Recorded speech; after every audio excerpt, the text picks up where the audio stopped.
ಮೈಸೂರಿನಲ್ಲಿ ಎಂಸಿಡಿಸಿಸಿ ಬ್ಯಾಂಕ್ ಚುನಾವಣಾ ಜಿದ್ದಾಜಿದ್ದಿ ನಡೀತಾ ಇದೆ. ಸರ್ಕಾರ ಮತ್ತು ಜಿಟಿ ದೇವೇಗೌಡ ಕುಟುಂಬದ ನಡುವೆ ನಡೀತಾ ಇರೋ ನೇರ ಫೈಟ್ ಇದು. ಚಾಮುಂಡೇಶ್ವರಿ ಸೋಲಿನ ಸೇಡನ್ನ ತೀರಿಸಿಕೊಳ್ಳೋದಕ್ಕೆ ರೆಡಿಯಾದ್ರ ಸಿದ್ದರಾಮಯ್ಯ. ಸರ್ಕಾರ ಜಿಟಿ ದೇವೇಗೌಡ ಕುಟುಂಬದ ನಡುವೆ ಜಿದ್ದಾಜಿದ್ದಿ ನಡೀತಾ ಇದೆ.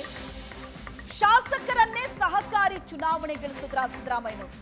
ಮೈಸೂರಿನಲ್ಲಿ ಎಂಸಿಡಿಸಿಸಿ ಬ್ಯಾಂಕ್ ಚುನಾವಣೆಯ ಜಿದ್ದಾಜಿದ್ದಿ. ಸರ್ಕಾರ ಮತ್ತು ಜಿಟಿಡಿ ಕುಟುಂಬದ ನಡುವೆ ನಡೀತಾ ಇರೋ ಜಿದ್ದಾಜಿದ್ದಿ. ಶಾಸಕರನ್ನೇ ಸಹಕಾರಿ ಚುನಾವಣೆಗಿಳಿಸಿದ್ರ ಸಿದ್ದರಾಮಯ್ಯನವರು. ಜಿಟಿ ದೇವೇಗೌಡ ಕುಟುಂಬ ಪ್ರಾಬಲ್ಯ ಮುರಿಯುವಂತಹ ಯತ್ನ ಅಂತ ಹೇಳಲಾಗ್ತಾ ಇದೆ. ಸಹಕಾರ ಕ್ಷೇತ್ರದಲ್ಲಿ ಜಿಟಿಡಿ ಬಲವಾದ ಹಿಡಿತ ಹೊಂದಿದ್ದಾರೆ. ಜಿಟಿಡಿ ಕುಟುಂಬ ಹಣಿಯೋದಕ್ಕೆ ಹಾಲಿ ಶಾಸಕರೇ ಅಖಾಡಕ್ಕಿಳಿದಿದ್ದಾರೆ. ಶಾಸಕ ಅನಿಲ್ ಚಿಕ್ಕಮಾದು, ಪುಟ್ಟರಂಗಶೆಟ್ಟಿ, ಗಣೇಶ್ ಪ್ರಸಾದ್ ಎಂಸಿಡಿಸಿಸಿ ಬ್ಯಾಂಕ್ ಚುನಾವಣಾ ಅಖಾಡಕ್ಕೆ ಕೈ ಶಾಸಕರೇ ಎಂಟ್ರಿ ಕೊಟ್ಟಿದ್ದಾರೆ. ಪ್ರತಿಷ್ಠೆಯಾಗಿ ಮಾರ್ಪಟ್ಟಿದೆ ಈಗ ಎಂಸಿಡಿಸಿಸಿ ಬ್ಯಾಂಕಿನ ಚುನಾವಣೆಯನ್ನ ಜಿಟಿ ಹರೀಶ್ ಗೌಡ ಪ್ರತಿಷ್ಠೆಯಾಗಿ ತಗೊಂಡಿದ್ದಾರೆ.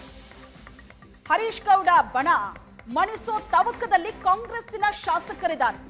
ಪ್ರತಿಷ್ಠೆಯ ಕಣವಾಗಿದೆ ಈಗ ಎಂಸಿಡಿಸಿಸಿ ಬ್ಯಾಂಕಿನ ಚುನಾವಣೆ ಅನ್ನೋದು ಜಿದ್ದಾಜಿದ್ದಿಗೆ ಕಾರಣವಾಗ್ತಾ ಇದೆ. ಸರ್ಕಾರ ಮತ್ತು ಜಿಟಿಡಿ ಕುಟುಂಬದ ನಡುವೆ ನಡೀತಾ ಇರೋ ನೇರ ಫೈಟ್ ಇದು.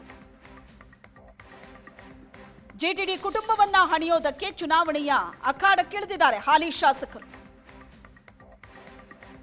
ತಮಗಾದ ಸೋಲಿನ ಸೇಡನ್ನ ತೀರಿಸಿಕೊಳ್ಳೋದಕ್ಕೆ ಶಾಸಕರನ್ನೇ ಸಹಕಾರಿ ಚುನಾವಣೆಗಿಳಿಸಿದ್ರ ಸಿದ್ದರಾಮಯ್ಯನವರು.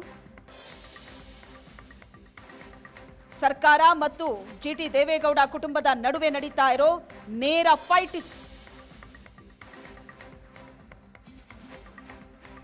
ಜಿಟಿ ದೇವೇಗೌಡ ಕುಟುಂಬ ಪ್ರಾಬಲ್ಯವನ್ನ ಮುರಿಯುವಂತಹ ಯತ್ನ. ಎಂಸಿಡಿಸಿಸಿ ಬ್ಯಾಂಕಿನ ಚುನಾವಣಾ ಅಖಾಡ ರಂಗೇರ್ತಾ ಇದೆ. ಜಿದ್ದಾಜಿದ್ದಿ ಏರ್ಪಟ್ಟಿದೆ.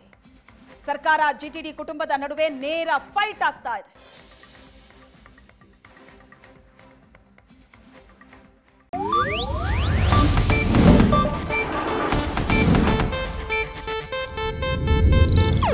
ಇದು ಏಷ್ಯಾನೆಟ್ ನ್ಯೂಸ್ ನೆಟ್ವರ್ಕ್ ಪ್ರಸ್ತುತಿ.